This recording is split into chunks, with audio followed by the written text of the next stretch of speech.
my channel. I am the Epileptic Explorer, and today we'll be reading in The Last Days by Nevill. This is a novel written by, obviously, by Nevill, and this is my first book I've ever read from him. He has another book that's already out. It's based off of a Netflix, I think it's a Netflix series or a movie, I don't remember which one it was. I think it's a series on Netflix, and I still can't remember the name of it, but we are reading one of his books. I'm very interested in seeing how this turns out. I got pretty hooked very easily from the first video, for those of you that watched it. And yes, my wife and I we did get a buy one get one half off. This ended up being one of those books, and so I'm reading it now, and it's quite interesting.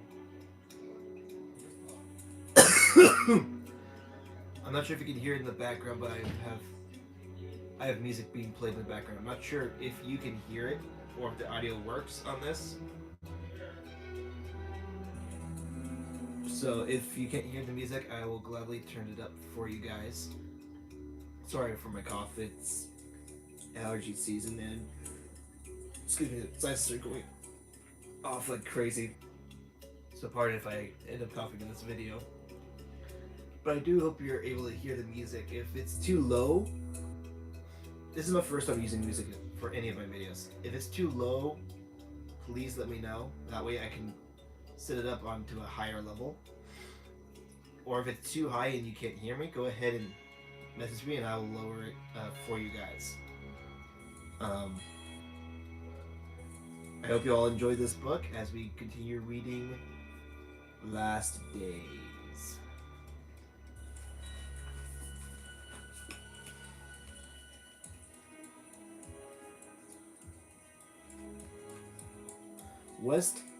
Chapter 2. West Hampstead, London, May 30th, 2011. Dan, do you believe in miracles? Phone clamped to his ear. Kyle quick marched from the tube station on the Finchley radio to his studio flat. He was breathless, dizzy with excitement, and slightly drunk. No, didn't think so. But let me convince you they do exist. I've just been to a meeting with Revelation Productions. Who? Mind, body, and spirit types who did The Message, Silence, that book. Right. Dan hadn't a clue. They also make videos and stuff, but are starting a new series called Mysteries. They've asked me to make the first film. Cool, I think. Which means that we are back in business. What film? Get over here, I'll explain it all. Kinda busy right now. Unless you're getting a excuse me. Unless you're doing something else, change it. You'll want to hear this. Mind, body, and spirit. That tofu and crystals trash? This sounds kind of desperate, Kyle. I know things are getting tight, but 100 grand advance. Total silence. Then, no way. Mate, get over here. You have to see the budget. All talent release forms are signed. Liability insurance is done. He's even forking out for errors and omissions covered. Broadcast compatible, mate. He's giving net points too. This is unbelievable. You in? Whoa, slow down. Mate, we don't have to tout around distributors. Send it to festivals. Acquisition is taken care of. We are already acquired. He's going to pay wall, embedded content, the whole shebang. Everything we wanted for the next film and more. For once we don't have to do the legwork. So this guy just calls you and offers the gig? Is this a setup? Where's the catch, mate? Doesn't seem to be one. I've been looking at the contract in the pub. From all angles. I'll get a second pair of eyes for sure, but someone pulled out. last minute. Not sure why, but I get the feeling this Max is in a real bind here. That trash happens all the time, but he needs an answer today if we're in. I can't do it without you, mate, nor would I want to. At the other end of the line, he heard the sound of Dan getting to his feet, a toilet flushed.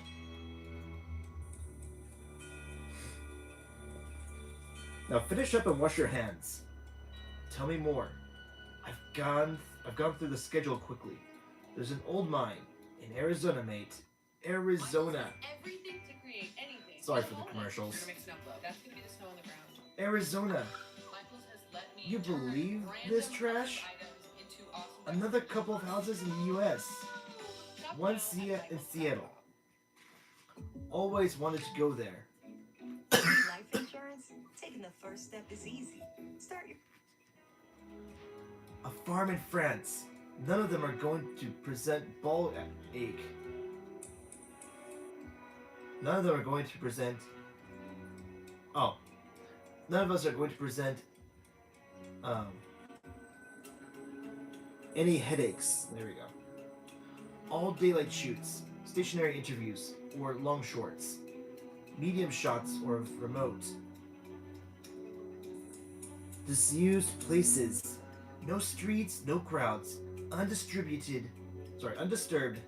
by the infernal rubbernecker. USB lead to a laptop as a monitor, 2 cameras, all pretty straightforward. Only downside is the schedule is so tight. There's no pickups or reshoots at all. You cannot mess it up. Haste and unpreparedness were counterproductive always. Here he was already compromised totally. He often spent days looking at each location before unlocking a camera case, and that was not going to be a possibility. Was Max suggesting he had 4 days to look at the photographs of the first location before working out camera angles and a shot list? Before traveling through 3 countries in how many days? He couldn't remember, but not many. Was it possible? Hang on. What's it about? The film. The story. It's radical. He added to his feeble knowledge by quickly leafing through the true crime book, Last Days, in the pub. And the first thing he did with Last Days was exactly what everyone with a true crime book in their hand does. He went to the plate section, and he saw 70s American faces in black and white. Long hair and perfect teeth and freckles and center partings. He saw aerial shots of desert, ramshackle wooden buildings, maps, and crime scene photos that made him turn the book upside down and around to work out what was a hand and what was a foot. But above all else, he felt a frisson of genuine, authentic excitement. A long, unfamiliar sensation that made him feel faint. The Temple of the Last Days, he told Dan. Hippie killers. I'll read the files when I get in. Go to Amazon now and get a copy of Irvine Levine's Last Days. The 3rd edition. It's a true crime book. Max has set up exclusive interviews with the surviving main players. All the pre-production is done. All of it. You believe that? It's been done before. I've seen one of the movies. It's been done 7 times before. But they're all about the cult murders and police procedure. No one has done the paranormal angle. That's where we come in. Just like on Bloody Frenzy. 3 countries, 6 locations, 11 days. We go, we shoot. 11 days? That's tight, Kyle. It is, but not impossible. His schedule is pretty impressive, very professional. If this was our next film, we'd be doing it on a grand in half that time. We'll still need a month to sleep it off, but we'll be able to afford to. Did I mention the 100 grand yet? Refusing to film weddings, christenings, or any more corporate training films with Dan, he was making enough for food with tape library work in Soho. The odd freelance PA gig at live shoots, and periodic agency work. Most recently, the packing of mobile phones into boxes in a warehouse in Wembley, peopled with genial Baptists from Ghana, from Ghana, Ghana, illegal immigrants, and young Asian guys with expensive phones, on which they talked relentlessly about their DJ and record producing projects. Everyone these days had a project. 1 week of nights in the warehouse of broken dreams had filled them with a despair as tangible as the mumps. But this was a total revival of his fortunes as a guerrilla documentary filmmaker. There was a long silence between Kyle and Dan, nothing but the sound of one man who breathed heavily and another who held his breath. You're messing with me, Kyle. Don't, please. I'm not that cruel. I need this. Guardian angels, thank you.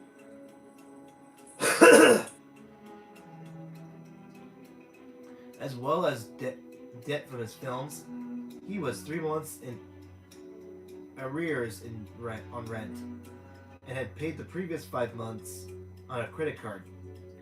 He was also due in magistrate's court for unpaid council tax, and a third-party agency was threatening to the end of his gas and electricity supply after 18 months of his bills going unpaid. These days, he wasn't just amazed every morning when the lights came on, but 100 grand? He'd never spent more than 10 on a film. The last one cost him and Dan 6 to make, and they lived in a tent near the shoots.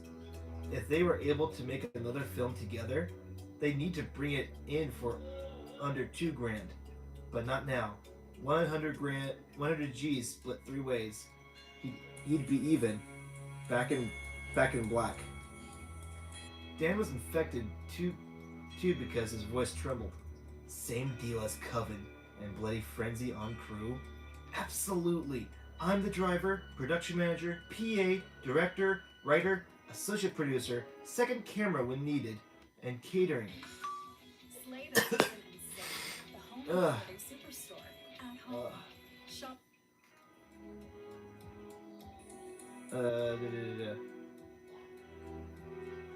Okay. Second camera when needed, and catering. Your first assistant director, director of photography, lighting, makeup, and first choice of bed. We share the sound and the running. Mouse is the technical editor. I gotta call him now. Kyle had never seen Finger Mouse out of his chair. The computer mouse permanently under one hand, constantly being clicked as he spoke, if he spoke. It was said that Finger Mouse hadn't left his Streatham basement flat in a decade, or owned more than 2 shirts. His great beard, reminiscent of a Confederate general from the American Civil War, had his milky green complexion. Attested to the rumor, sunlight could take him out of the game. He never even went to premieres of the films he'd edited, and for most of each day and night of every month spent on a final edit, Kyle only ever talked to the side of one of Finger Mouse's head. Collectively, he'd spent an entire year of his life in the Mouse's edit suite, but he struggled to visualize the editor's face beyond his profile. Finger Mouse would die in his chair, but not before this film is done, eh? The 3 of them rarely remarked on each other's personality disorders, because it was too uncomfortable to do so. But Dan's anxiety ate and was technically all about cameras and lights. Kyle planned and counted pennies to neurosis. Finger Mouse cut images in an existence measured entirely in 24 frames per second. It was why they were all still single in their early 30s without having produced a single child between them.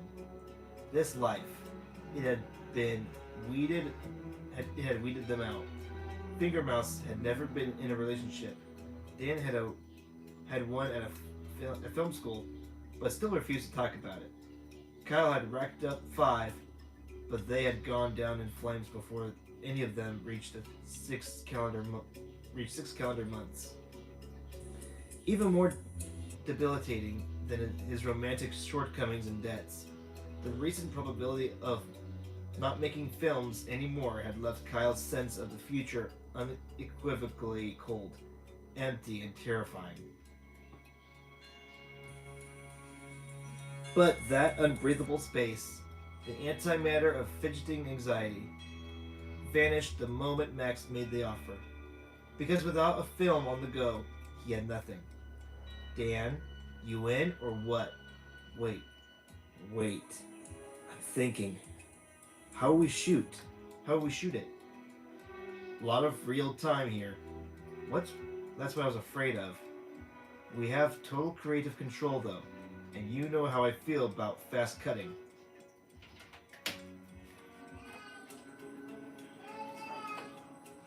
Oh, this trash. Why does everything have to be so fast?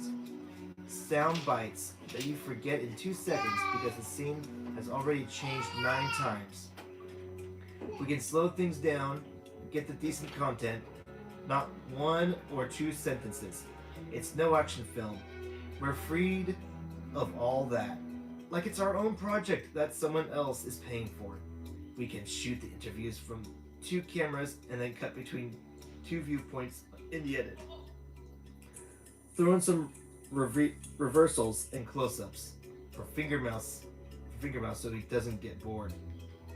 So no pitching, no scouting, no schedule to write, no meetings, no trash, and no hassle. It's just all there on a plate like some gift, an inheritance, a lottery win. I won't be happy with you at all if this is a joke, mate. It's straight up too good to be true. Too good to be true? I can smell junk, mate. This smells legit. There was a long silence from Dan. When do we start? Saturday. Saturday? This Saturday. This Saturday?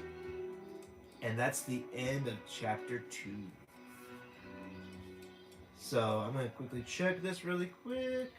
See how you guys are doing with the comments. Okay. Don't say anything with comments yet, but that's okay.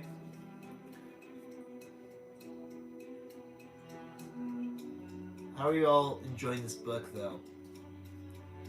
To me, this book gets more and more interesting. Although this chapter wasn't much in the way of like suspenseful. It's basically the beginning of the journey, the setup of what's to come. I am still very curious about what's going to happen with this video. I'm going to be very curious to see what they do with what they have in here. So please put a comment down below if what your thoughts are with the second chapter of this book here.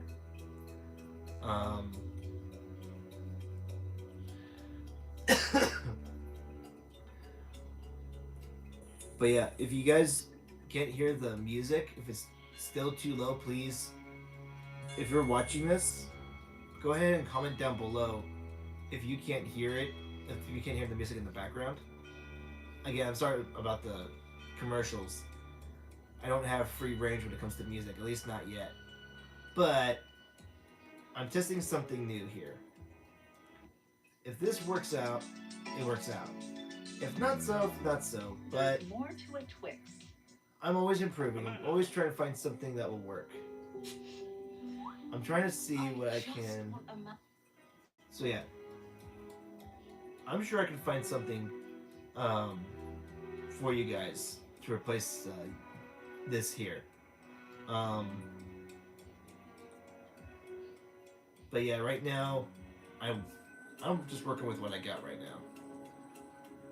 If you guys want to help with helping with music, if you guys have a suggestion about what music I can play in the background instead of playing it on a TV or a phone or iPad, please comment down below and go ahead and suggest something for me that will help me. Alright, so we are now 20 minutes in. We'll go ahead and read the next chapter of. We'll read the next chapter of chapter 3. Are you done?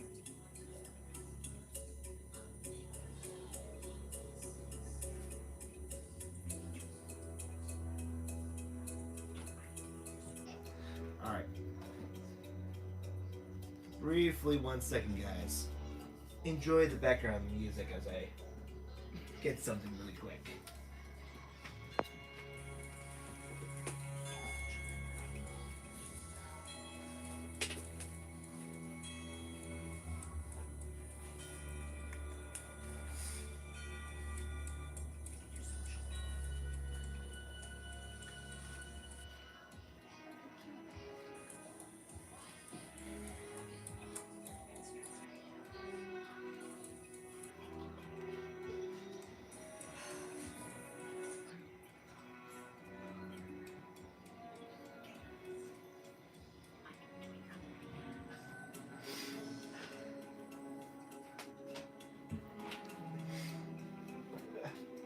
Okay. Alrighty. Alright. Sorry about that, guys. There was a, I had to help. I had to get something really quick. But that's okay. Let's go ahead and read chapter 3. From Maximilian Solomon's production notes. This begins chapter 3, if I didn't say that before. The original headquarters of The Last Gathering has become available for rental and is between tenants. I've secured permission to film inside. Exterior and interior footage is, I would say, essential to our project. One of the original members of The Last Gathering will meet you at the address below and provide an interview about life in the very heart of where it all began in 1967. Her name is Susan White, aka Sister Isis. See biography section. We have the 11th and 12th of June to record this segment. Carling Road, Holland Park, London. June 11th, 2021. Noon. This was ours with the red door. It wasn't red-black then. They've painted it, speaking as the first of her small feet touched the pavement. Susan White jabbed a thin hand at the 3. Excuse me. A thin hand at the 3 stories of elegant Georgian stone. Her hackney cab shuddered away from the curb. Its black carapace gleamed in the dull aluminum light of the overcast sky. Kyle returned his attention to the spectacle of mad white hair atop a hunched body that was Susan White. She hurled an immediate impression of the absurdity at the onlooker. Clown. The word popped into Kyle's head. His smile was determined to become laughter. He avoided Dan's eyes, whose surprise also boiled towards laughter. Dan turned his broad back away and began a pretense of adjusting the camera. If they exchanged just one glance, they would lose it. Green eyeshadow had been applied in an operatic fashion, and an absence of lips enforced a painting on of a red mouth. Under the wild, snowy hair, a pale scalp was too visible. She'd clearly made an effort for her confession. With an outfit that hit that curious middle ground between high fashion and rag market bad taste that only a trained eye could determine the difference between. Sunlight through the vast canopy of the trees made shadows dapple and piebald her amethyst dress. A turquoise shawl rested about meager shoulders to complete the ensemble. But for a period of time that went beyond being awkward, Susan White never once removed her rheumy eyes from the tall, flat facade of the house. Kyle spoke to repress his urge to grin. Hi, Susan. Or do you prefer Sister Isis? Her small, brittle body turned and lurched at him. The head extended in rebuke. Crystals on thongs drooped from her scrawny neck and chimed together, their sound accompanied by wooden bracelets rattling on her thin wrists.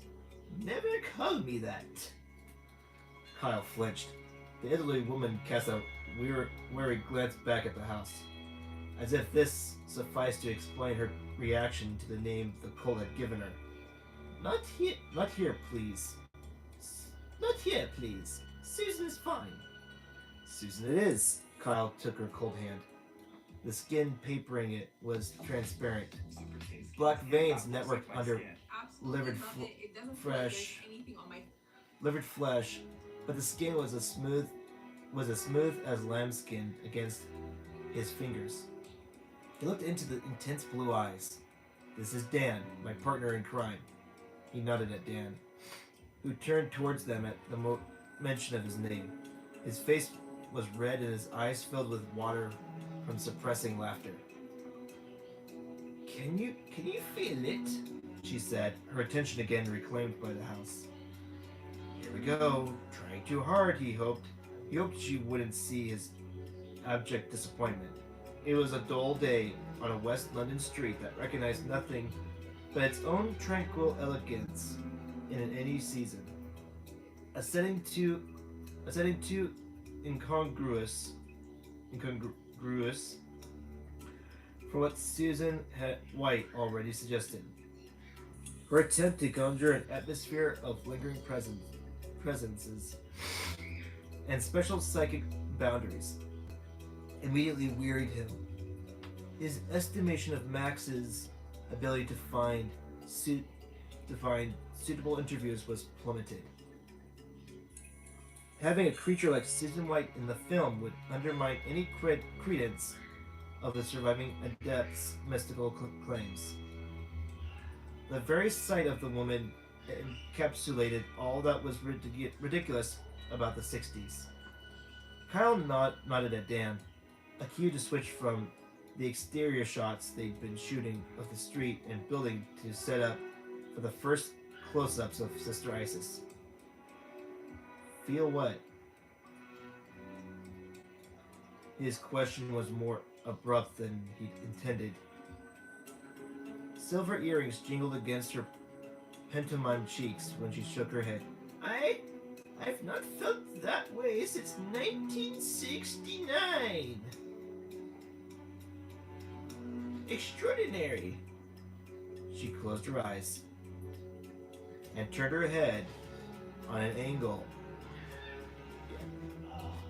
as if listening to distant music.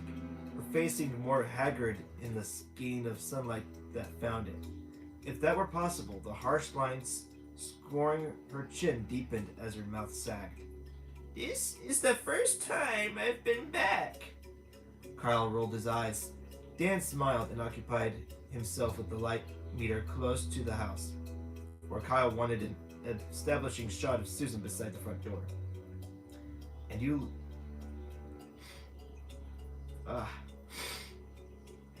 live in Brighton? Yes. Never fancied revisiting old times then? Oh, sorry. And you live in Brighton? Yes. Never fancied revisiting old times then? Could not bear to. Susan now kept her eyes closed against the sight of the house, but tottered forward like a woman upon black ice. Quickly but carefully, Kyle put the boom and sound mixer down and moved to her side. Susan clasped his forearm. I'm not sure I can.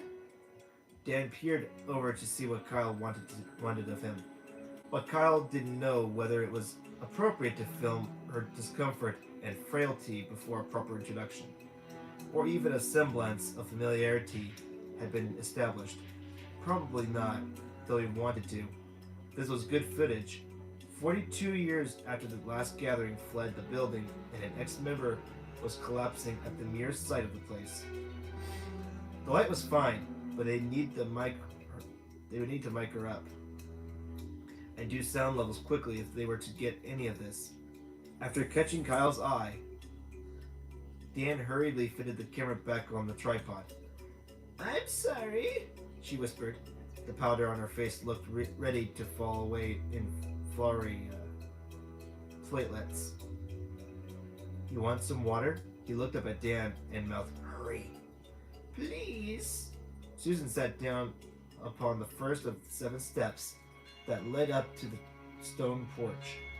She seemed to have sunk inside her dress, which now looked uncannily like a set of robes sweeping about her little feet. Her spine curved like a sickle, as if it suffered from a deformity. Kyle uncapped his bottle of water. She gulped at it with her withered mouth, then gasped and offered the bottle back to him. The rim was smeared with red lipstick, and he knew he wouldn't be drinking from it again. "You're very kind. Thank you," Susan said, which snapped Kyle out of his unpleasant thoughts with a pang of guilt. She was old and frightened. "You have to understand. But how could you? How foolish of me." "Just get your wind back. Get yourself settled." And then she clutched the back of his hand, looked up, her eyes so bright with genuine fear, he thought her seriously disturbed. "What happened here? What began here? It was terrible. There are so few of us." She actually trembled inside her collapsed garments. "Are you all right?" Let's see. "Are you all right? A doctor?" Kyle felt his scalp tingle with panic at the suggestion of a medical emergency. Her insinuation about the evil house left him totally unaffected. He tried to remember CPR. Nothing came back to him besides something vague about tilting the head and forming a seal over the mouth. Now it was his turn to shudder. "I thought I'd be all right. I told Max I would be all... I thought I'd be all right. I told Max I would be all right. I don't want to let him down. He sent train tickets to me and everything." Kyle looked at Dan. Kyle looked at Dan, who raised 2 impossibly thick eyebrows. "If this upsets you too much," Kyle said, "we can talk somewhere else." Susan shook her head. No. What's the point of me being upset now?" The more quietly she said, Bit late for that." One moment again.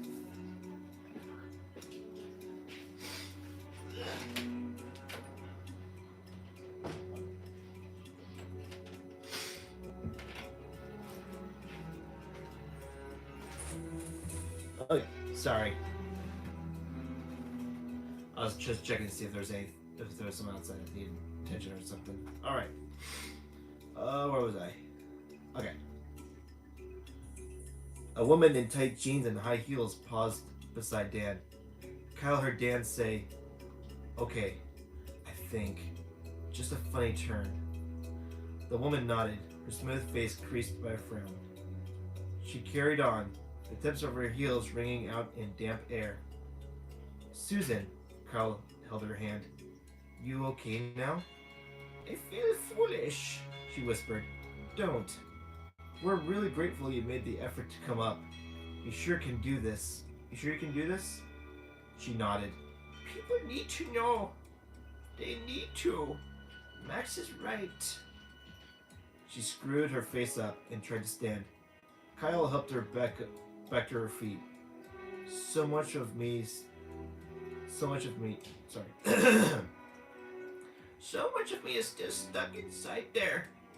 And I wanted to see if I could get it back by coming here. Flats now, but we had the whole place, right to the roof. Susan miraculously regained her strength on the inside.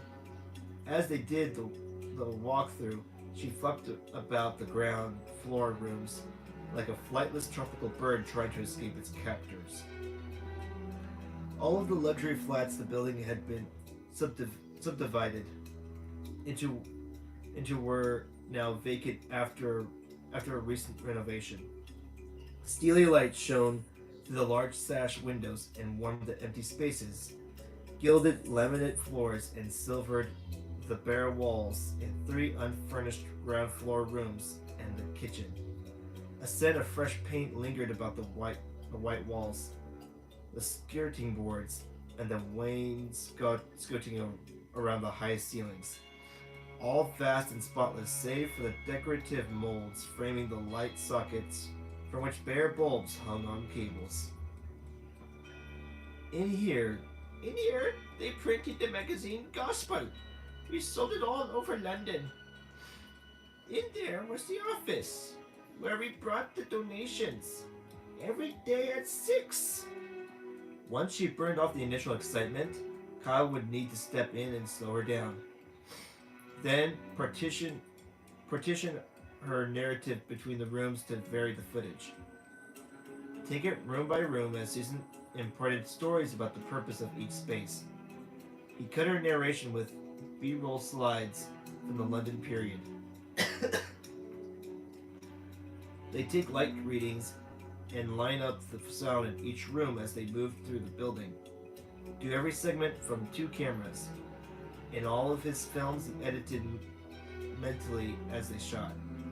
Downside, there was a little variety to form backdrops to Susan's dialogue. The rooms would have been better furnished, so they'd have to do something clever with the lighting.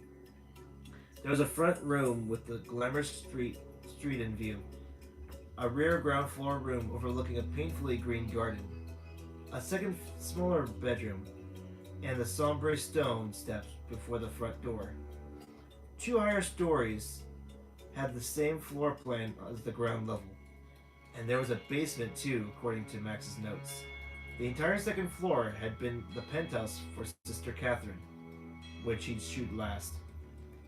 In the rear room, the sun wasn't so bright. Kyle asked Dan about the lights. I'll throw you something soft against the wall. Use white paper. Bounce the light off. Maybe use a background light too. A rim. Get some ambiance. They learned through experience to adapt the lights to each unique environment on location. At whatever time of day or night they shot, that he knew what most of his peers would do here. They'd use a fill light and blanch Susan's face because of all the white walls. Key light can go on her face from the side. Get some depth. Get all of that character she has, Dan grinned. Good man. Could even use the soft tubes, he dropped his voice to a whisper. Get some Loncini action going on. Dan wandered off and left Kyle looking through the viewfinder of the second camera. The Panasonic HVX200, until Dan called for him from somewhere in the rear of the building. In the room across the hall from the kitchen, Susan stood in silence in the middle of the bare floor. Pinned claws clasped to her cheeks. Her intense eyes gazed at the ceiling. Here we go. Through a stance of expression eroded his immediate suspicion of more hamming. In here, the renunciation began. Dan took up a position to the side of Susan. Check the light. Maybe we should start here then, Susan. Kyle offered. I wonder With the what you would do renunciation. if you had the power to dream He kneeled down any dream you and wanted to dream. untangled the cables and unpacked the sound equipment. Susan removed a tissue from her clutch bag, sniffed, dabbed under her nose on both sides. I gave away so much in here. So much of myself. And I have never stopped wondering whether it was the right thing to do. What was it? The renunciation. Susan held 2 hands in the air, as if she hadn't heard Kyle. He still wasn't sure if she would play up like this for the camera, or whether she was so eccentric, she was already oblivious to what a freak show she would be on screen. She presided over everything, every session, listening, always listening, assessing us, gathering intelligence, things she could use later, use against us. I have never forgiven her. I knew it would end badly for her. Kyle looked up. Why do you say that? Susan laughed to herself, as if he and Dan weren't present, sniffed, dabbed at the corner of her lurid eyes with the tissue. We gave her everything. Everything to be a part of this. Our families, our jobs. You have to understand. Some people left marriages and their children, their poor little children. So what went on in this room? Sessions. Sometimes they went on all night. Started in the evening and finished in the morning when you were empty. Endless. It was endless. She was a seer of our shames. We were here to be cleansed of our pasts, our woes, responsibilities, disappointments, our attachments to anything but her. Everything. Even memories. Memories even. She wanted everything. All of it. Out of us. Everything that makes us people. Makes us unique. Anything that was a barrier between us and her. You have to understand, back then, we were different. Buttoned up, terrified of boredom, of being trapped, afraid of the world ending. We were young. We wanted adventure. Life. We had so much to say, to prove. Breathless with excitement and shaken with emotion, Susan turned to Kyle. He paused in his hurried attaching of the XLR cables to the second camera and the DAT sound recorder. Her voice flashed wide and bright. A pinkish hue grew beneath the heavy makeup. Think of finding a mentor, a teacher, who could release you from yourself. This was Sister Catherine, yeah? She slapped a hand against her forehead. Someone to unclench the fist here. Dan jumped behind the first camera tripod. She slapped her bony chest. And here. Wouldn't you take it? I was a typist. I lived at home with Mom and Dad. But I wanted music and love and friends. I wanted to do something, be someone to live. And this was new. You could talk here, say anything. I was so shy, but she freed me. She could be so kind. She was your best friend and your mother and your priest in the beginning. Oh, I cried here. Cried as it all came out. You've no idea how good it felt. For all of us to be here together sharing this. You and young and foolish and in love all the time. Living a life without secrets, but seeking the greater mysteries of life. We thought we were so free. Susan stopped. She released a long, weary exhalation and said, and before we knew it, she had us all. You stayed with the last gathering for 2 years. Why did it take you so long to leave? Kyle wore the cans, had the sound mixer slung over one shoulder, and held the mic boom with both hands. He stood behind the second camera, while Dan filmed a close-up of Susan with the first camera. She was wired up with 2 Sennheiser radio mics. All 3 mics went into a hard drive field recorder beside Kyle's right foot. It was already the second take because Susan's scarf had been playing with the sound on the first one. They were rushing and hadn't noticed the scarf when lining up the sound. Dan had set up both cameras to get parallel shots of Susan from different angles at the same time. They knew from experience to get as many cutaways as possible to give Finger Mouse a pallet if the interview became long, which was just as well, because it was as if a dam had broken inside Susan White ever since she stepped inside. Oh no, you couldn't leave Catherine. No, no, no. Susan stood beside the sash window of the room on the first floor and stared at the garden. And we were special. We'd beaten the system, you know. We were very pleased with ourselves for what we achieved by being a part of this. But you gave her all of your money to be included. We didn't need anything. I sold whatever I owned. Some jewelry from my grandmother, cashed in my little savings account at the post office.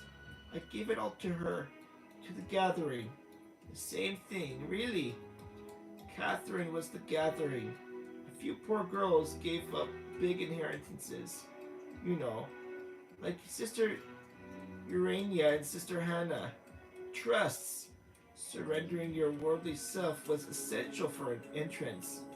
One couldn't be a part of the family otherwise. It must have impressed you. It was a movement, a future, a revolution, we thought. We were to be wandering missionaries, reliant on our wits, you know. We had to purge ourselves through poverty, she used to say. Start again, rebirth. Susan paused and shook her head. But I think the only thing that kept us going was the kindness and charity of strangers. What was this floor on the temple used for? Susan looked about the floor. We slept in here. And those two rooms back there. The kitchen used as a quiet room then, where we prepared for the sessions, or sat and thought about what we had learned from the previous night's meeting. Sat and thought of how greedy and needy and selfish and jealous and childish we were. About 15 of us slept on the floor in here, in sleeping bags, on thin mats. There were people everywhere. At one point, there were over 50 of us living in this building. You had no privacy. It was forbidden. For 2 years of my life, I slept in this room. But you stayed. Susan threw her head back and shrieked with laughter. We were celebrities, my dear man. Famous. People loved us. Barefoot in summer or sandals. Tight leather boots in winter. Black capes and long dresses. We were witchy, darling.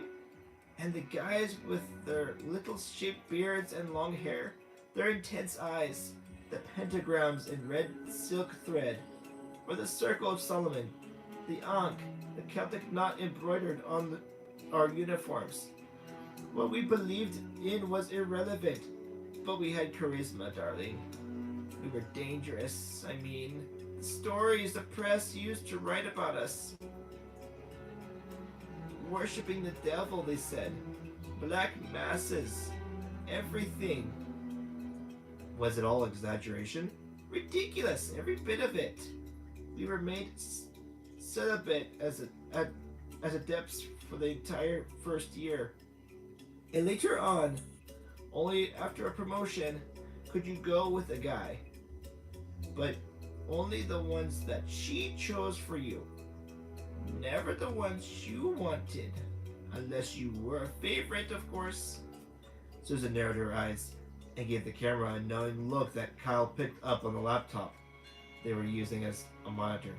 But men were intrigued by us gathering girls. Catherine oiled out makeup and perfume when we were out collecting donations and selling the gospel. Encouraged us to flirt, she did. Made us better collectors. She taught us how to look into their eyes and to smile sweetly, like innocent little nuns and country girls, guileless. Make them dream of another life, she used to say. Our life and you. But we could be aloof too. She taught us how. So were we virgins or were we prostitutes? Men never knew. We were a cover for devil worship. and temptation? Were we uncovered for devil worship and temptation? I think Catherine had a peculiar relationship with men and their desires, but she was happy to let us use it to get donations. Make no mistake about that. I've never been in here. Susan shook her head in disbelief in the rooms that had once formed Sister Catherine's former penthouse, astounded by the discovery that so much light and space even existed on the top floor of the building. No one beside the seven were ever permitted up here. She had a front door with a big brass knocker. Put it in at the top of the staircase to separate herself from us down below. The top story of the building had been remodeled just like the flats downstairs. Wood floors, white walls, fresh paint. What it had looked like in the Gathering's London heyday, Kyle could only imagine. No photographs had ever been found. Who were the seven? One of the reasons I left, dear. Her chosen. A lot of people were promoted and then demoted from the seven in the first year. But her favorites for most of the last year in London were Serapis, Belus, Orcus, Hades, and Azazel, and sisters Gianna, and Bellona. They were bullies who kept control for her. They had this way of being aloof all of the time. They never smiled, but they would turn and stare intensely straight at you, inside you. And when they did, you were terrified of displeasing Catherine, who they reported to, of course. We were always so scared it would be our turn next for an attack in the sessions, for being weak, for letting the Gathering down. Just gonna check this out really quick. I have a feeling we're in a deep chapter tonight. I think we are in a very deep chapter. Yes, very, very deep. We got a ways to go here. So please bear with me as we are reading this book. Where were we? Oh yeah. Kyle's instincts told him they were getting good material. Not just Susan's natural storytelling and the abundance of information she was supplying with few prompts, but the lighting looked fantastic on the monitor. Dan had created a claustrophobic feel around Susan as she spoke in each room. It helped dispel his earlier misgivings about her in the empty location. But what he had picked up in the building's ambient sound, while he aligned up the levels in each room as the shoot progressed, was an unexpected bonus. Since Covenant, Scotland, when he accidentally recorded some inexplicable subterranean noises in a tunnel beneath a ruined bishop's palace, he made sure to record a lot of ambient outdoor sound and indoor tone in every location on their last film, Blood Frenzy, excuse me. What he could pick up was often better than music for the soundtrack, and the ocean sounds of the Swedish forest alone had formed the entire soundtrack to the Blood Frenzy documentary. He never needed anything else to suggest such a sense of belittling vastness and age in a boreal forest. But inside his cans, before they recorded Susan's renunciation segment, deep inside the cult's West London headquarters, he'd heard what sounded like a distant crowd, but it faded. He'd then become certain it was wind, far off, but like it had struck at the top floor of the house and come inside. The boom mic must have picked up draughts and air currents in a riser because all the windows were shut.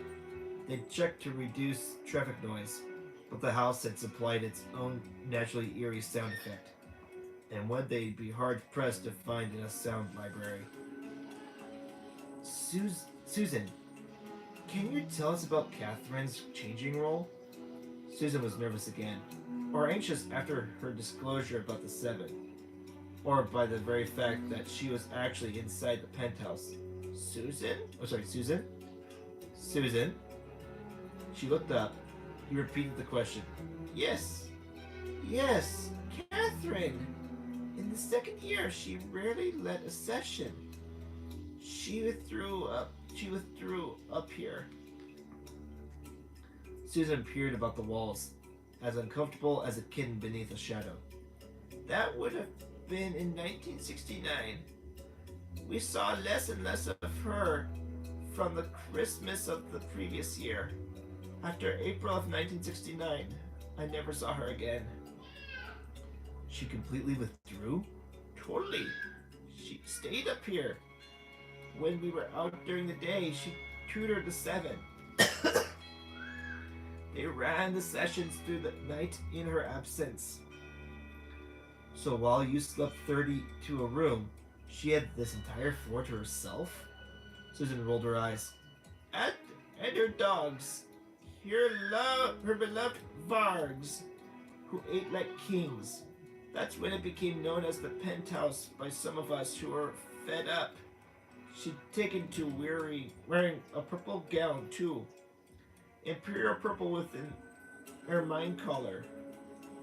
And the 7 wore red, to set them apart. As the leaders, our spiritual guides. But I didn't like it. This sudden exclusivity, when we were all supposed to be in it together. Is that why you left? Because of the hierarchy she imposed? That was one of my reasons. She began electing favorites amongst us adepts too. Usually girls. But the best earners and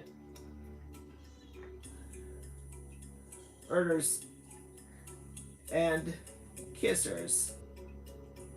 The girls who indulged her without threatening her. The clever ones. The best earners and servers. The ones most like her, manipulative, who had their choice of the guys. And her favorites were always the attractive girls, because she used them as honey traps, and they started giving personal meditation and therapy sessions to private clients. Rich marks. Most of us were forced into celibacy, and she was running call girls, dear. These girls would do anything for her, for the gathering. She'd been a madame in her former life. Kyle nodded as he watched the monitor. Well, we never knew all that then. That all came out later, after what happened in America. But she set up rooms on Wimpole Street for her favorites. A couple of pretty boys, too. Gave them very expensive gifts as rewards for their services. They had their own room on the first floor at the front. To motivate the rest of us and to make us jealous, to pine even harder for her attention. And we must have given ourselves away. How we felt. The long faces. Chatter. Gossip. The 7 had informers amongst us. Oh, yes. So what do you think she was doing up here? Susan's screwed up her small face with frustration and anger. We were told Catherine existed up here in a state of permanent repose, meditating, but that she was with us always, her presence, that she knew everything about us all of the time, what each of us thought and felt. The 7 said she was protecting us and assessing us for election, for ascent, but of course, we'd already confessed everything about ourselves in the early days of the gathering, so she knew all of our secrets. She had a pretty good idea of what we were susceptible to. And on her instruction, the 7 used that information to accuse us of dissent in the sessions, to weed people out, and they always seemed right about us.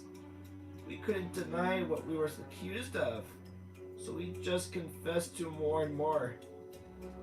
Why did you do that? We were desperate to be accepted, terrified of exclusion, of her disapproval if we did not confess something. Her retreat from us just added to the secrecy and the mystery of it all. Of her. Oh, she was clever and lazy. Being up here only made her more powerful without lifting a finger. Everything she did was strategic.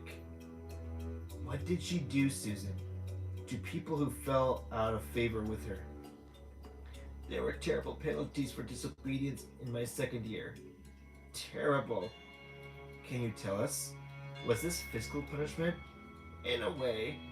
But at first you would just be excluded, which was even worse than what came later.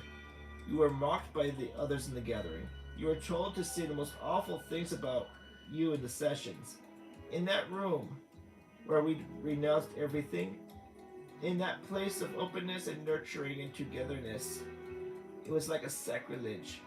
What it turned into. But is it true there was physical abuse here? Susan moved her face into a scowl. Yes, but not like they said in the papers. You had to do it to yourself, with the ropes. You know, beat yourself. I never saw anyone thrashed by anyone else. I don't think that ever happened here, but they got the idea for it here. For what they did in France and America, physical humiliation, to degrade a person physically in front of the whole group. Use them as examples. I only saw it to get physical about 4 times here, when they made some of the adepts beat themselves with the ropes. What's it called? A flail? And all that time, she was up here, leading a life of luxury. Susan nodded. I began to feel like a slave, out there all day, selling that wretched magazine. It was hopeless. Some days, you wouldn't sell a single copy. Students love to sleep. Some days you wouldn't sell a single copy while the bestsellers were rewarded. Oop. Did I lose my ambiance? Yeah, I did. 1 second. Let's do. Here we go. Let's do this one.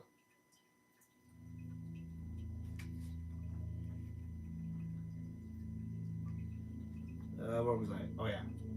I wouldn't bear it anymore. I couldn't bear it anymore. I ended up just begging for money.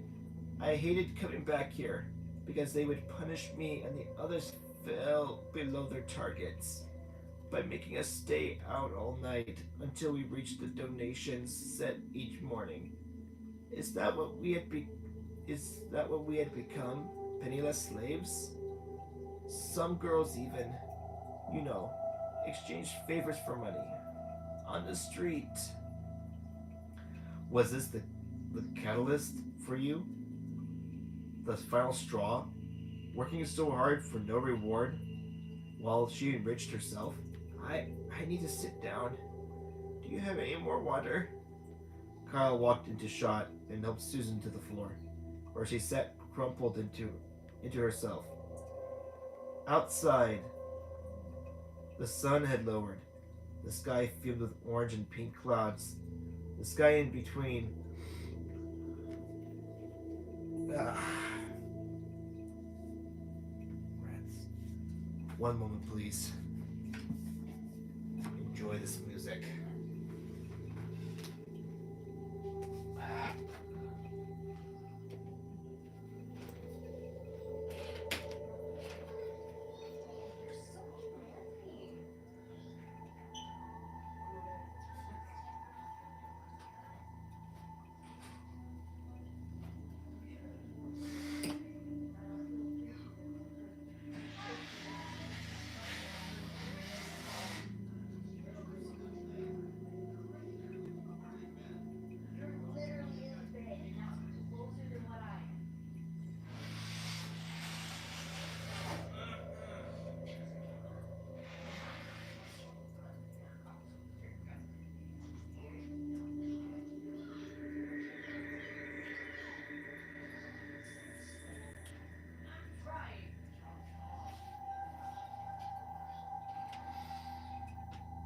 Okay.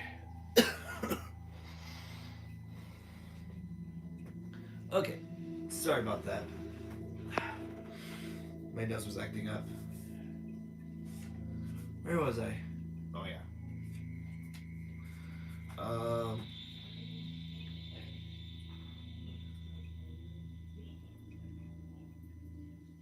Some girls even. Oh wait, no, no. She wants to sit down. Gets okay. Kyle walked into shot and helped Susan onto the floor, where she crumpled into herself. Outside, the sun had lowered. The sky fumed with orange and pink clouds. The sky in between the clouds purpled. She gave her the bottle stained by her lipstick and stared at the little collapsed figure on the floor. Once again, Susan White had been reduced in this place. No wonder she could barely face looking at it from outside. When they restarted, she stared into the middle distance, as if forgetting the cameras were even in the same room.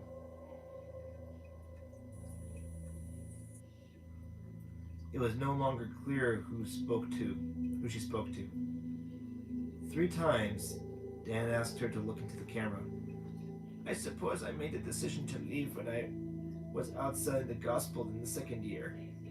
I remember a day when I was feverish and cold and wet. I had a terrible flu and I was somewhere behind the British Museum. I fainted. Then I came to and I was sick. So I went to rest on a bench. So I just sat on my own on this bench. Oh, sorry.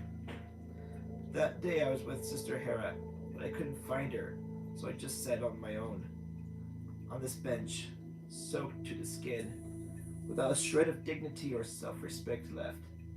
I was broken, and as I sat alone in the rain on that bench, feeling very sorry for myself, I picked up a copy of the Evening Standard.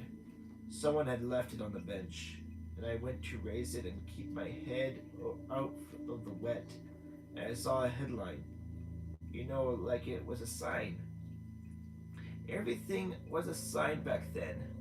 You have to understand, it's how we saw the world.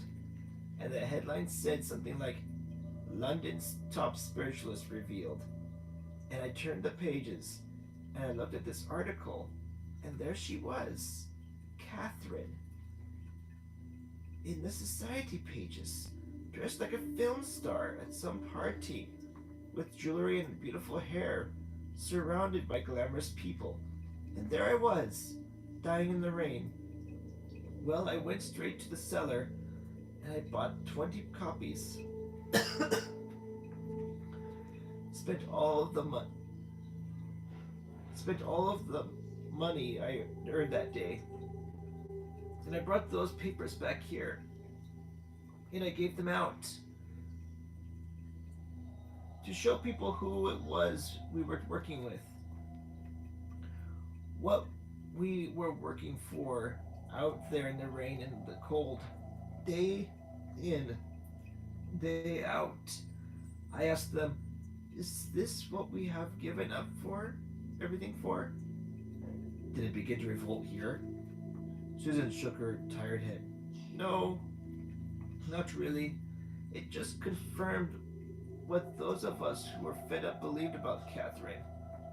People had started leaving around that time anyway, in droves. She had threatening letters from the parents of Sister Urania, a powerful, wealthy family. Her inheritance was being paid to Catherine every month from a trust fund. I heard that Sister Hannah's lawyers were constantly writing to Catherine too. It was all starting to go wrong. Very wrong. Attracting the wrong kind of attention, especially after what Charles Manson had done in California. But I'd say the majority of the people just accepted what I had found in a newspaper. They were too in love with her, devoted to her. Nothing could change that. Even I gave the gathering another chance, despite what my intuition was telling me. What happened to you for bringing the papers here? Were you punished? No. Catherine sent me as a gift instead. Pearl earrings. We were forbidden jewelry. I didn't understand. How could I? But then something else came here that winter. We called it the holy dread, and that really was the final straw for me. Kyle's gut tightened inside. This is what Max wanted. Can you tell us how it began, Susan? What form it took? She nodded, visibly uncomfortable again, and tired. In fact, he wasn't sure he'd seen anyone look so terrified before. It wasn't just the nature of the sessions that changed under the Seven. The atmosphere changed. Everything changed.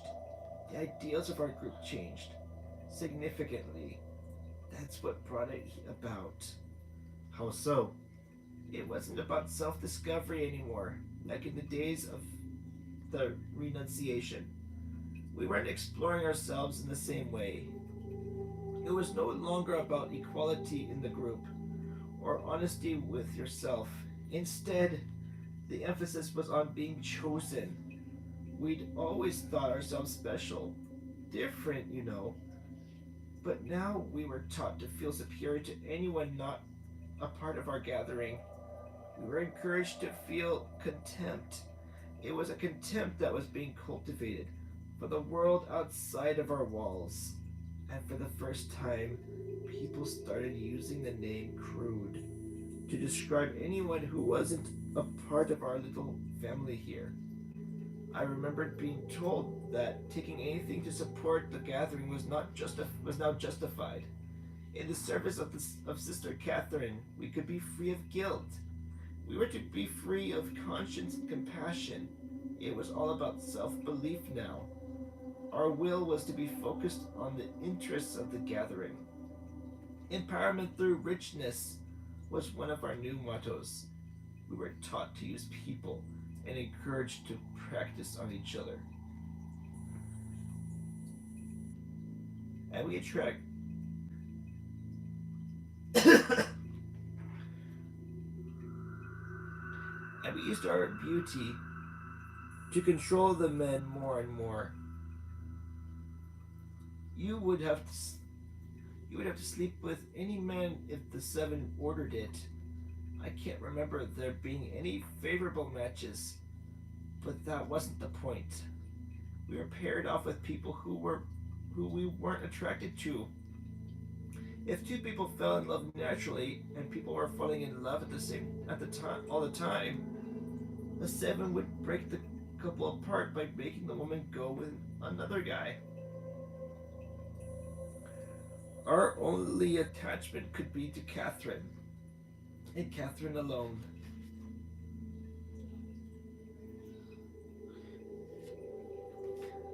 It seemed to me that the worst part of ourselves was being groomed.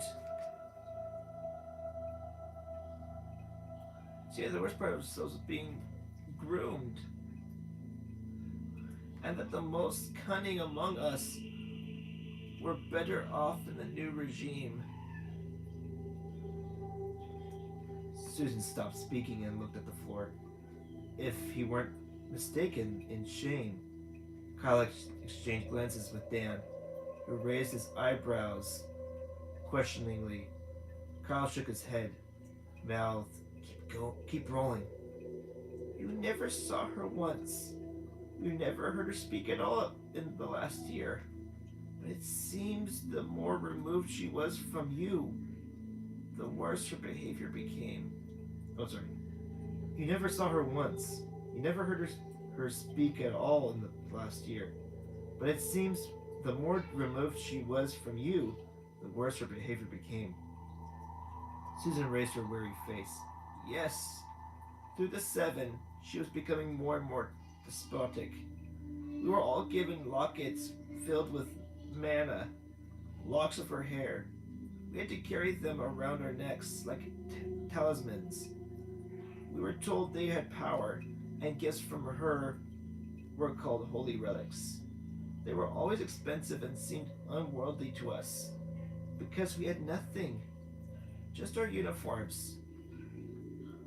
We were living like beggars, and she was buying expensive jewelry for her favorites.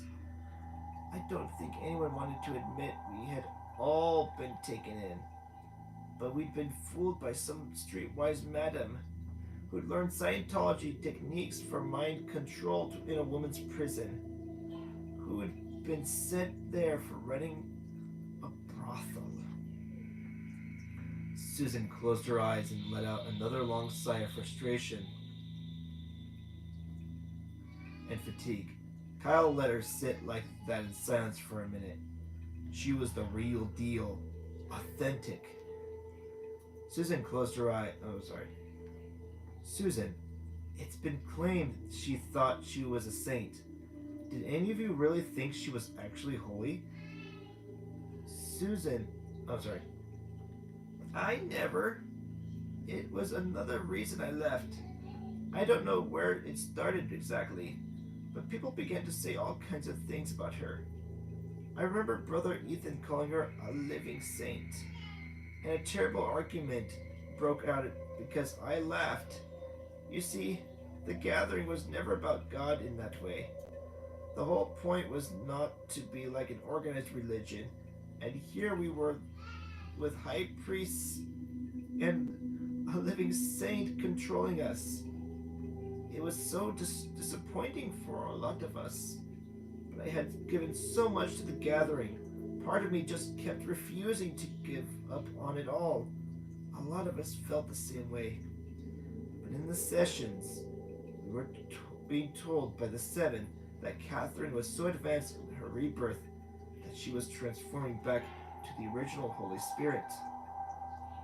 Her lifelong search for the divine in herself had succeeded, so all of her actions were now divine and allowable. Whatever her nature suggested to her was justifiable. We were told that she was evolving beyond the mortal stage, and by following her we were becoming an elect. The blessed, because we were so innocent. Under her guidance we had unraveled ourselves all the way back to original innocence, like angels, and anyone could be exploited by the blessed elect in the pursuit of their goals because of our purity, and because she had been through something she called the 7 stages of the soul. She would be capable of achieving what we were told was called complete divinity. The 7 once told us that she could not be with us because she was incarnating, she was ascending, and her holiness had attracted the company of others, presences, who had imparted the power of prophecy to her, and we were told that she had been left in direct contact with these presences. That was when the atmosphere really changed. The Holy Dread? Susan nodded. How did it change? Was it a physical change? Yes it was. In the early hours of the morning, the sessions would reach their peak. People would be exhausted, weak, worn out from crying and from confessing and from withstanding the terrible bullying. And it was at those times that we were told that beings or presences were amongst us. Kyle knew it was time to ask another of Max's questions. Did you see anything materialize? Or was this a sense of an atmospheric change?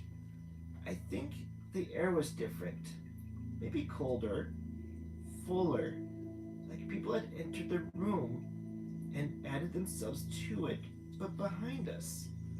All in my imagination, you think, I can tell by your face, and I don't blame you. I did too. God knows what we were all susceptible to by then. We were exhausted and hungry and nervous and frightened. But I do remember that there were strange smells too. Horrible smells. Like stagnant water. Like damp cloths that have not been aired around us. Down there with us. Susan pointed to the floor. In the sessions, always. And in our rooms where we slept. I would say it was worse there.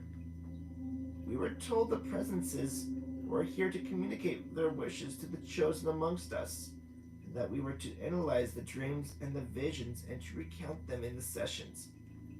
What did people claim these visions were like?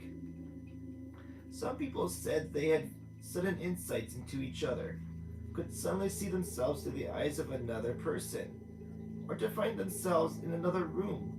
Others said they definitely heard voices beside them, behind them. Some said they traveled. Traveled? Out of their bodies while they slept. They all acted like it was some kind of holy experience. But I couldn't believe there was anything holy about it. Quite the opposite. To me, it felt like an infestation. Did you have one of these experiences? No, I never had a thing, or traveled outside of myself, or saw through anyone else's eyes. Nothing like that. I didn't believe any of it either. People were making it all up to please the Seven and to contribute to Catherine's delusions, and that was deafening.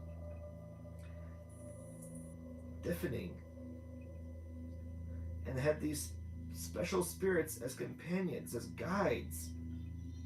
People would believe anything or pretend to believe anything she said, so that she would be like them more. That's how it was at the end. Susan paused to compose herself. But the only thing I experienced that I still can't account for was a participation in a shared vision. Will you share it with us? Will you share it with us? Kyle heard Dan snicker behind the viewfinder and threw him a warning glance. We all dreamed of the same place. The refuge. The new temple. That's what we were told it was. Catherine had been seeing this place too. The Seven told us.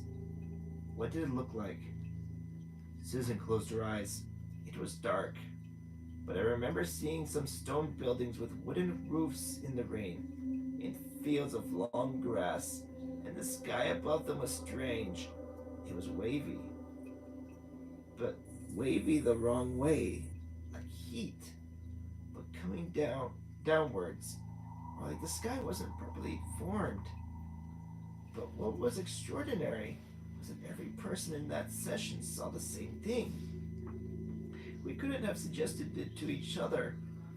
Someone cried out that they could see buildings. Another person said yes, they could see them too, and counted them. And then people began calling out and describing details and features that we could all see inside our minds. Someone said that the place was empty. It was. You could tell. One building was long and white with 4 sets of long doors. Another was all made of brown wood, like a barn. Roof tiles were missing in the third building. I never spoke up, but I could see every single thing in my head. Everything the people in that room were calling out and describing to each other. I had in my mind before anyone spoke. What was interrupted from this? What was interpreted from this? That we had shared Catherine's premonition that the apocalypse was coming, and the place in the vision was our refuge. We were told that everything had been leading to this. The long sessions of self-discovery, the removal of our egos, the tests of our faith, and of our devotion to Catherine had succeeded, and those of us left in the gathering were chosen. We all now had a clear channel of communication with the presences. A time of ascent was coming. But you weren't convinced? No, not at all. Not by any of it. But I still can't explain the vision. Maybe it was suggested to us before. Somehow. But I don't know. But the plans of the relocation to France began right after that night. And you decided not to go with them to France? Susan shook her head. The gathering was paranoid and too poisoned with anger and jealousy by then. I didn't want to be a part of it anymore. It didn't make sense to me. Did anyone else leave the group before they moved to France? A few. About 10 of us, I think. But the divisions and the rivalries settled down for a while. The arrival of the presences seemed to make things better again. Gave people hope that we were important after all.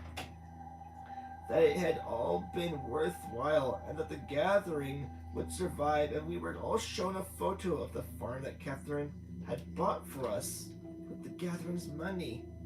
Our money. It was the very place we had seen in the vision. No doubt about it. And that was like a miracle in here. A lot of people forgave Catherine everything after that. But I couldn't.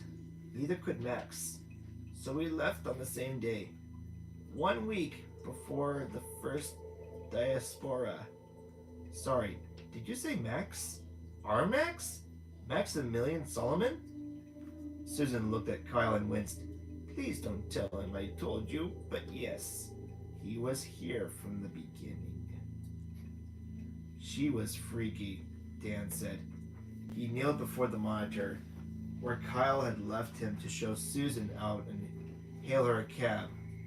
In the street-facing room of the penthouse, Dan had stayed with the gear to label the last SD-HD 8 gigabytes memory cards. All of the card boxes were labeled the same as their camera tapes used to be, by title and date, and were then backed up in a notebook so they'd know what footage was on which card. He'd not done this on this first film and wasted weeks logging each tape after the final shoot. Never again. And once he had laid his rough cut, he would wipe the rushes from his laptop to make space for the next shoot. Finger mouse had the hard disk space on the machines in this South London flat to make on all the rushes from a feature-length documentary. Finger mouse would make 2 copies of the master's reels as backup. Kyle would keep one, Dan another. Finger mouse would keep the masters. The chance of all 3 flats burning down on the same night was unlikely. They all lived like seagulls at their respective domestic landfills. But their organization of the footage had become flawless during the documentaries they made together. Because, as Kyle often mused, nothing else mattered. You don't say, but not without good reason. An experience like that. An experience like that? She was great material. He wasn't kidding himself either, but he still fidgeted with puzzlement and disappointment. Max not disclosing his involvement in the gathering cast a shadow over the end of the interview. Kyle's disenchantment was further augmented by Susan White's eagerness to leave. What's the time? 7? 7! I never want to be here at night again. I'll have to go. I'm sorry. What's the time? 7! I never want to be here at night again. I'll have to go. I'm tired. Recalling her life at the house of Clarendon Road had drained her. Watching her swing from elation to despair to grief to a final sad resignation had exhausted Kyle too. She had been a part of something extraordinary, no doubt, but the damage it had wreaked upon her was evidently permanent. Damage it had wreaked upon her was evidently permanent. I thought we were going to have to blow this off, Dan said. I mean, she shows up looking like Barbara Cartland fused with Mystic Meg, and then collapses outside. She was good, though. A lot of color in that woman, literally. Kyle sat down and sniggered, looked around the chick shell of what would probably soon become a bedroom for an American financier and his impeccably courteous wife. courteous wife. What did you make of it? Smiling, Dan shook his head. Pretty incredible. This keeps up.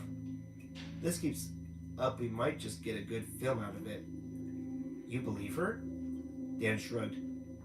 Why wouldn't you? That trash was going down all through the 60s. False messiahs, con artist gurus, shaking their followers down for all their money. While the great leaders cruised round in limos with the Beatles, Rolexes on their wrists, she was a piece of work, that Sister Catherine.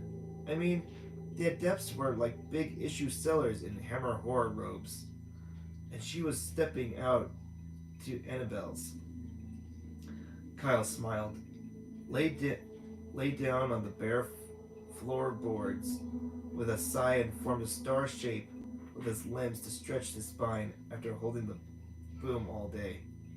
What about the presences? That's what Max wanted me to concentrate on.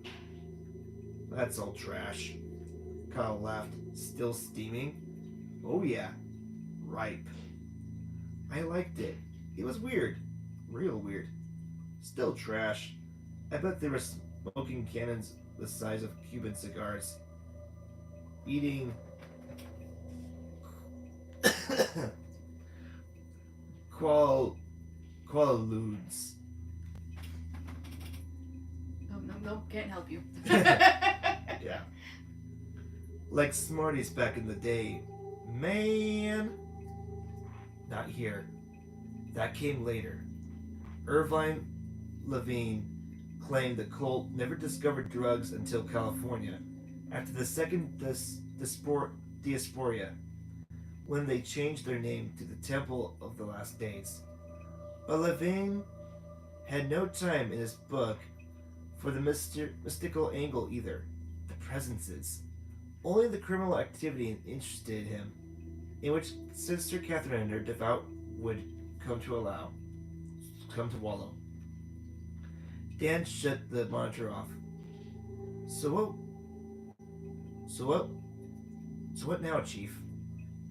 Pub? Food? Melt into your holiday moments with Lindor. There's a place called the Prince of Wales 2 streets down. Googled it. I'm there, dude. Then back here to finish up? Kyle frowned, turned his head to Dan. You sure? We have this place for another day. Do as much as we can today. I got that christening tomorrow. Might take all day. And a few days work for a real store next week, so I gotta get my head down tomorrow night.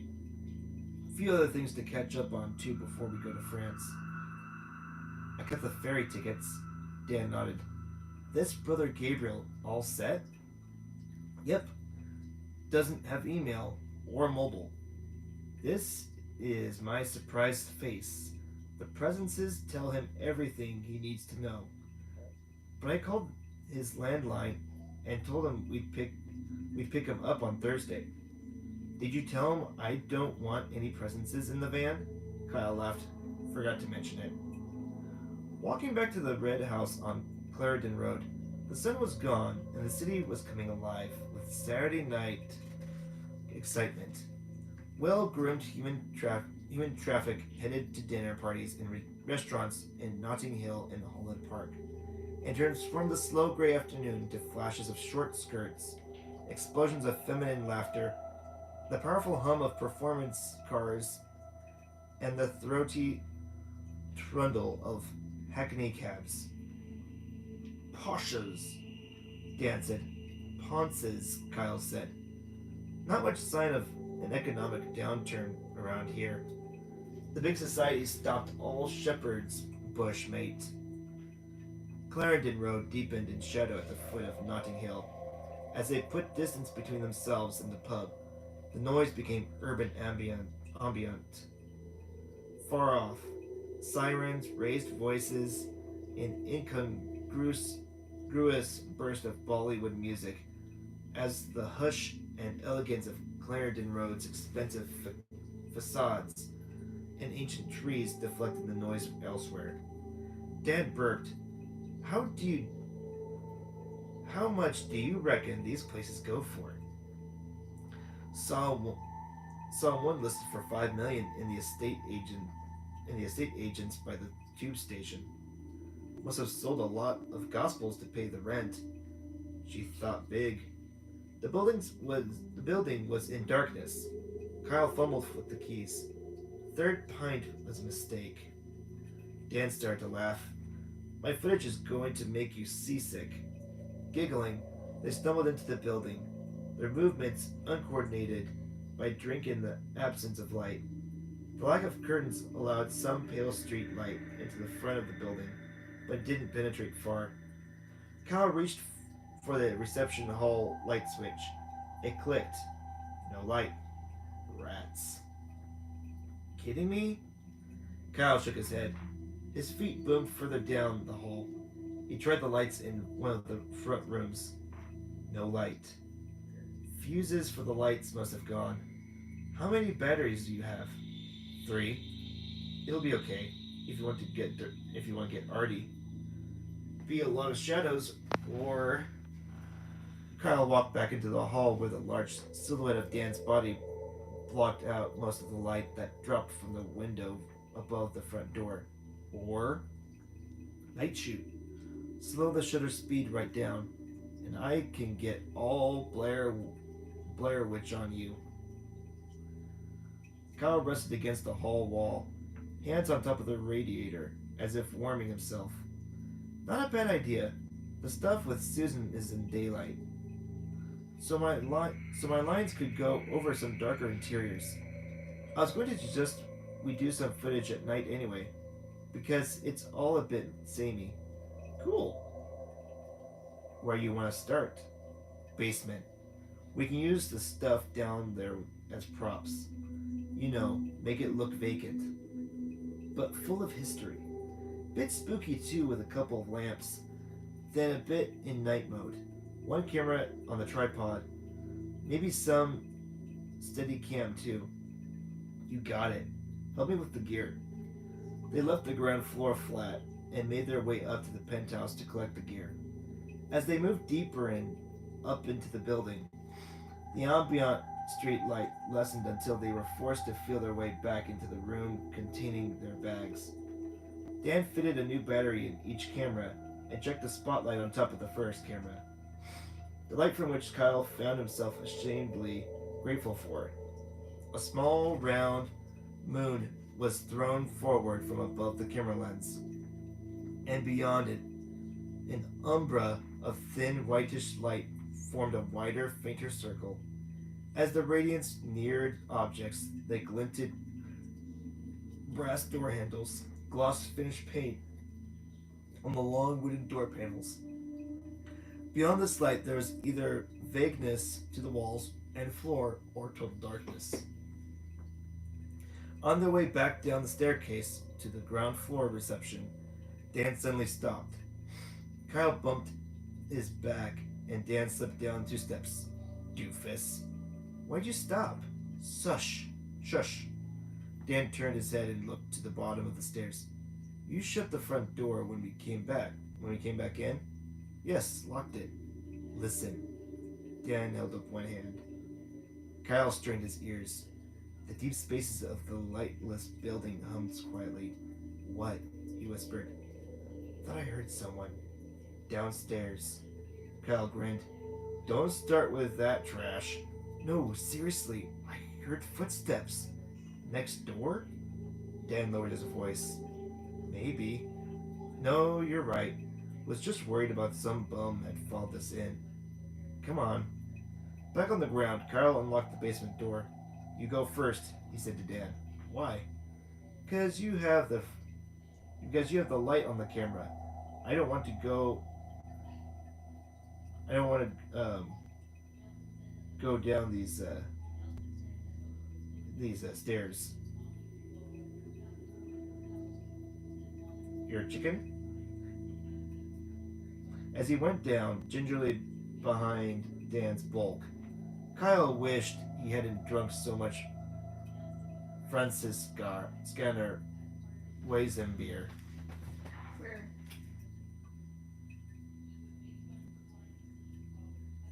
Francis Scanner. Weissenbier.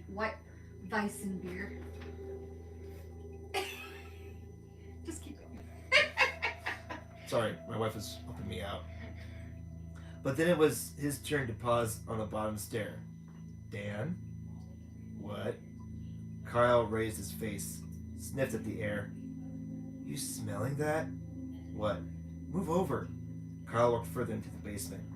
Dan wheezed under the weight of the camera and gear as he followed. Dan sniffed, shrugged. The dusty light, which had fallen through the barred window of the basement during the day, was now gone. But the window still shone with vestiges of street light from outside. It barely distinguished the cardboard boxes and oddments of discarded furniture from previous tenants as anything but silhouettes. The spotlight on Dan's camera contributed another layer of silvery luminance, which almost returned Kyle's confidence to a normal level. I don't remember that before, Kyle said, and turned about, looking for the source of the smell. It reminded him of sewage. Old eggs, sulfurous, gassy pungent, and damp. There was a harder smell of rank water clothed by something musty, like old wet carpet in a cold room. He thought of what Susan White had said, and then forcibly suppressed his uneasiness. Yeah, I'm getting it now, Dan said. Watch where you're putting your feet. Kyle peered about the boxes, but it was too dark to see if anything leaked or dripped or decomposed amongst the shadows. Maybe there was an old bin bag from a former tenant, left down here and forgotten about. Bingo, Dan said. Kyle turned to look at where Dan shone the camera's spotlight.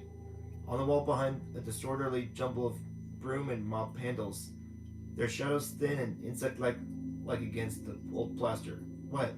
The wall. Something leaked, see? Something's leaked, see? Upon the murky plaster, a dim cloud of damp as wide and long as a door was streaked with thicker brown veins of moisture that shone wetly. As Kyle looked at it, the miasma intensified about his face. I better tell Max to call the estate agents. Pipes burst.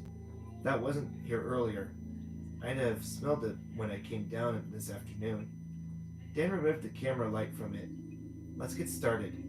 Okay, but start over here, by the stairs.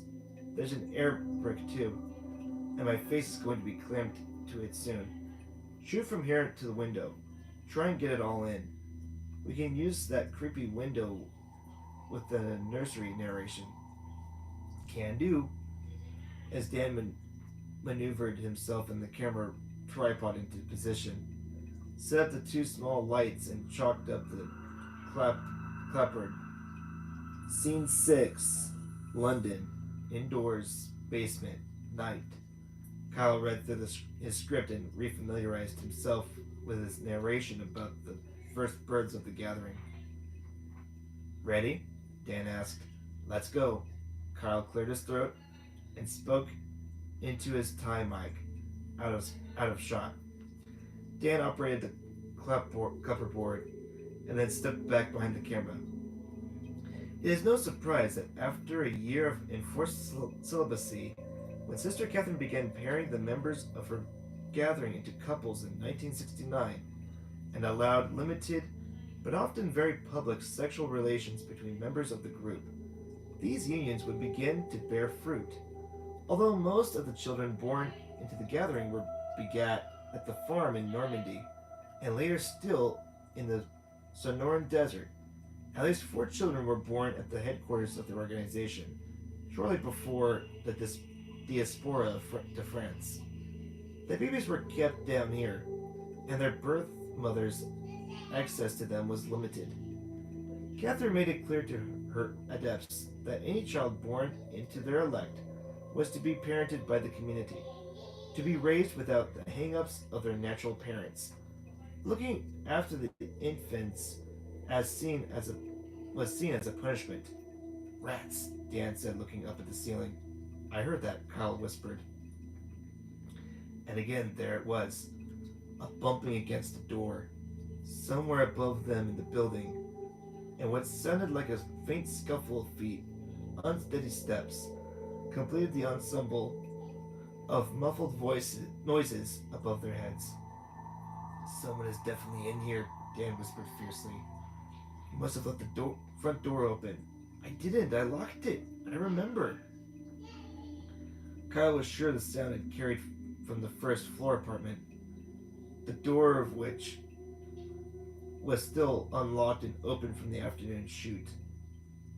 Rats, Dan whispered. Better go look. Come on. Might be nothing. Dan didn't reply or lead the way, so Kyle climbed the stairs first, guided himself upwards by the light that fell between his legs from the camera's spotlight. Keep it running, Kyle whispered, just in case.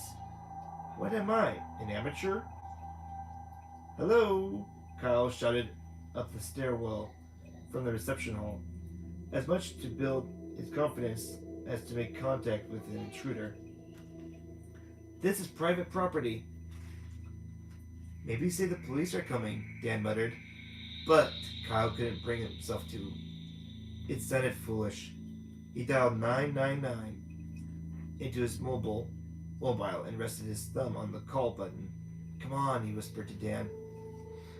They checked the ground floor flat. Nothing. Then went upstairs to the first floor and stood in the doorway of each of the 4 empty rooms. The camera spotlight revealed a stark emptiness. Nothing again. The only nook they couldn't see from the main hall that ran the length of the flat was the en-suite bathroom in the master bedroom.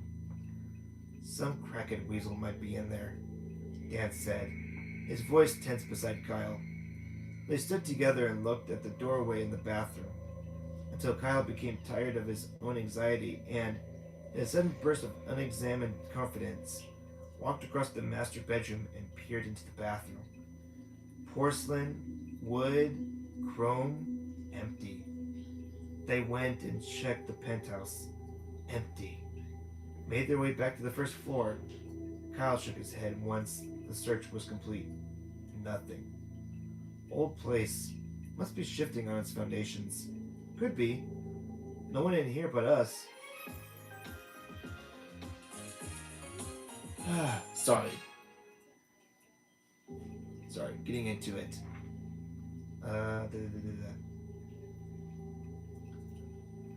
Dan peered at him around the viewfinder. They exchanged glances, and after a moment of realizing they were both frowning sternly at each other, they burst into laughter. And Kyle was reminded again, after so many years of being friends, just how much he enjoyed the sound of Dan's wheezy chuckle. I need to go to the bathroom. I'm going in there. Go ahead and change, Dan said. But let's get this wrapped up quick when I'm done siphoning off this wheat beer, he said over his shoulder as he urinated. Kyle nodded. No problem. Let's redo the nursery segment. Then do a piece in night mode up in Sister Catherine's penthouse. Get some shots of the place in night mode on our way back up. We can do audio over them later and cut them into students' piece. Dan nodded, zipped up, reclaimed the camera, and headed for the stairs. He paused at the bottom and turned his head to Kyle. You don't think someone got in and hid? No chance. Come on, big man. Let's get a move on. For 1 year, Sister Catherine spent most of her time in these 4 rooms. Glimpsed infrequently, she would venture out dripping with jewelry and clad with the designer's clothes she became so fond of, to shop on Bond Street or to visit the exclusive clubs of Mayfair and Knightsbridge and Chelsea. from which a few photos of her still exist.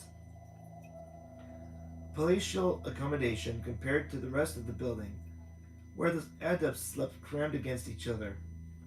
No cries of the infants in the basement nursery, perhaps rising up to disturb sleep already hampered by snoring, and a total lack of privacy. This separation had a powerful impact upon the minds of her followers. It was the clearest indication of Sister Catherine's authority over them, and her elevation to the status of absolute spiritual leader, which would become all too evident at the next two locations, where she exiled her loyal but dwindling band of adepts, ending in what one writer called, "Dude, we have definitely got company. Rats." Kyle jumped, caught his breath. He stared at the side of Dan's head. His temples were wired with white hair. Dan's getting old, he thought, stupidly. And the sound was repeated. A pattern of footsteps outside the street facing room on the penthouse floor. What appeared to be unsteady steps. The sound suggested the feet were dry and bare, scuffing at the wooden floorboards in the central corridor. But the entire second story had been devoid of life besides the two of them. They had even checked again to put Dan's mind at rest. What is it? Dan's face was stiff with fright. He quickly removed his beloved Canon XHA from the tripod. Kyle hurriedly unticked the tie mics from inside his shirt. How do I know? Dan slowly lowered the camera to the floor, untangled himself. This is not funny. Just not funny. I'm going to... A door, somewhere outside the room, was slammed with such force he never finished the sentence. Kyle finished it for him. Get out. Dan headed for the door. Kyle hurried after him. The camera's spotlight lit the room to where they paused in the doorway, but not much further beyond the threshold. Who's there? Kyle shouted. His voice carried deep into the building. Silence. They looked at each other, then peered to their right, down the hallway and into the darkness that had taken possession of the remainder of the floor.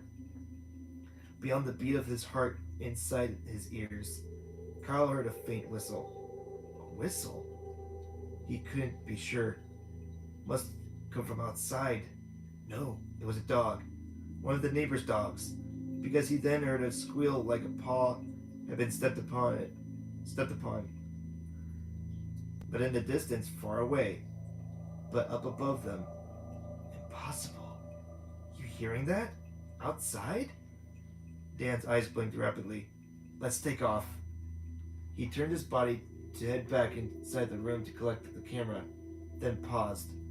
Kyle held his hand up for silence and squinted, on account of the cold drops seeping through the hallway from the rear of the building.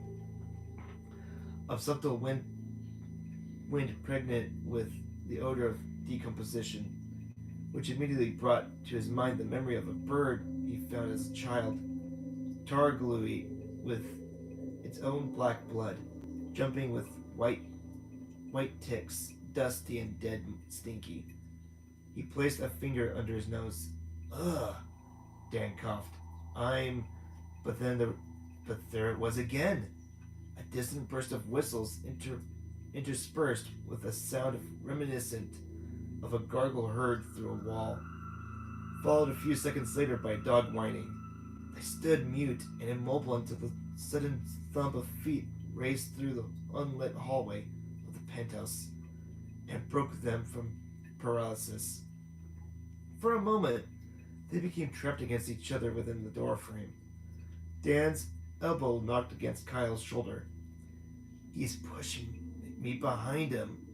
Panic surged to fill Kyle's head with a jostle of thoughtless thoughts, and an image of Susan White's lined and lipless mouth saying, "Presences." He followed Dan down the darkened stairs from the second floor to the first. The soles of his Converse landed on the smooth edges of the stairs and shot forward.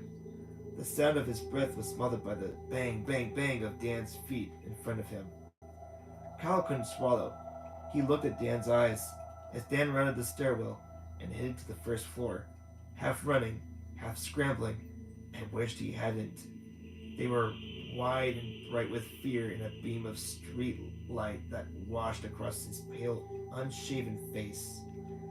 Hysteria electrified Kyle's gut, spread to his legs and arms, was barely contained and wanted to break out, and to force a thrashing acceleration over Dan and his cumbersome staircase blocking body. He had no idea who or what he was running from, but his instinct screamed, "Get out!" Kyle's feet dropped into the ambient street light that bounced off the laminate floors. The light squeezed into the building from the small square windows of the stairwell, but was never more than vague. Between these jump cuts of half darkness, he thrust his feet into nothingness and jarred his back as if he walked on legs that refused to bend. Kyle looked behind him, saw the front door to the penthouse floor. It gaped, was black, smudgy, and vibrated in his half sight. Nothing moved within it, but if anything did, he knew he would freeze and wait on the stairs, incapable of movement. Wait for what? He kept running downwards behind Dan's noisy lurches, then across the tiny first floor landing to the next set of stairs. The world shook in Kyle's wide-eyed grasping luminance for clarity, for the world to reform in light and to return to visibility and to safety. Dan's breath panted ahead of him, adding an urgency to his own. A door slammed shut behind them, upstairs, maybe in the penthouse. Through the maelstrom of their panting, their baying feet and beating hearts, Kyle also heard a skitter, like a dog's frantic claws upon a wooden floor as it tried to get up. He became too tired to look back again, in case something now moved behind them. A sudden rush of air from above dropped through the middle of the stairwell. They running like frightened children, fell like a long hiss, and preceded what Kyle thought was the grunt of a pig. "Oh no," Dan gasped, and slipped and thumped his broad shoulder off a stairwell wall. Kyle passed him on the inside and took the last flight of stairs 3 at a time, and didn't break his stride until he was at the front door. Dan pressed himself into his friend's back. He wheezed in a high-pitched nasal rhythm of terror. "Open it!" "I'm trying." In Kyle's hands, the bunch of keys jumped and rattled and shone silvery like tiny fish in a fisherman's net. He jabbed, stabbed, and he scraped 1, 2, 3 of the wrong-sized keys at the lock before dropping the entire bunch. He thought he might cry with rage and fear and frustration. Behind them, the building returned to silence. Hands on knees, they gulped at the night air. Hunched over, side by side, on the pavement, across the road from the dark, silent house, the red door closed behind their flight. Dan sounded like he was having a heart attack. "Gotta lay off the kebabs, big man." Kyle thought in the idiotic ordinariness of flimsy thinking that wafted into a mind recently traumatized by abject terror. He put a hand on Dan's big ham on his shoulder and pushed himself upright. Dan's t-shirt was soaked with sweat. It smelled of beef crisps on a horse blanket. Kyle wiped his hand against the thighs of his Levi's. "You believe this trash?" Dan couldn't speak. "Man, I mean..." He raised 2 hands in the air, beseeching the night to provide an answer. Dan rose like an old man from a wheelchair. "See anything?" Kyle thought hard on the questions, quickly ran through the jumble of his jumping vision that he could recall. "No. But did you hear that sound?" "Which one?" Kyle heard himself giggle nervously before he realized he was doing it. "That was some freaky stuff right there." Dan's face was ashen, his top lip moist with pebbles of sweat. between the salt and pepper whiskers. What was it? Kyle shook his head, shrugged. I heard feet. That Zooey sound. Dan's anxious face broke into a feeble grin. Zooey? Birds. Animals. You know, like in a zoo. In the distance. You get that? Dan's wet brow creased in puzzlement. I heard a voice. No. Like wailing. This kind of trying to sing, I think. No words in it. Then maybe a dog, too. And like a flute or something. Flute? Like a whistle? Maybe, don't know. He paused and clutched both hands to his mouth. Oh no. What? Kyle's repetition went up an octave. Cameras! Dude! The cameras are still in there! Kyle laughed, more with relief than at the absurdity of the situation. You think I'm going back in there without a priest? You're kidding yourself. The christening. I gotta be there at 9 in the morning. I promised Jared. Rats! During a silence that lasted for seconds, but one that felt like minutes, Kyle stared at the house. He shook his head. I can't believe it. A big part of me is now seriously wondering if that was the very first, I tell you, the first experience, the first encounter with whatever I've ever had. Dan tried to smile. Could have been a rat, a pigeon stuck inside, a dog, some kind of draught. We're half cut. Old buildings have weird acoustics, and we didn't see anything. We just got spooked. Kyle turned and said to Dan, held both his hands out with the palms open. Go and fetch your camera then. And that is the end of chapter 3. So with this ambience I have in the background, the first one seemed a little bit more lighter than this, than I have right now. And very spookily, it matched what I was reading with this. This book gave me chills with this music. And boy, it gives me chills. So could these presences be ghosts? Or could it just be someone's imagination? I don't know. It's hard to say with what's going on in this book. If it was the old house, just the noises of the house. But boy, it spooked me too. I'm sure my wife, who is right next to me right now, has probably seen me jump when the commercial hit. I felt the bed shake. So, yeah, this thing made me nervous. But, anywho, I hope you all enjoyed the book. And we'll read probably another chapter or two in the next video.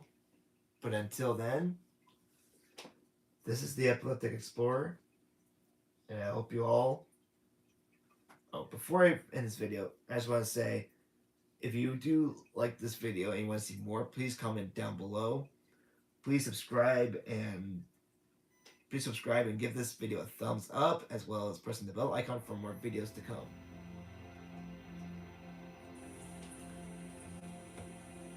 And without further ado, I will go and call it a night. And I hope you all have a wonderful evening.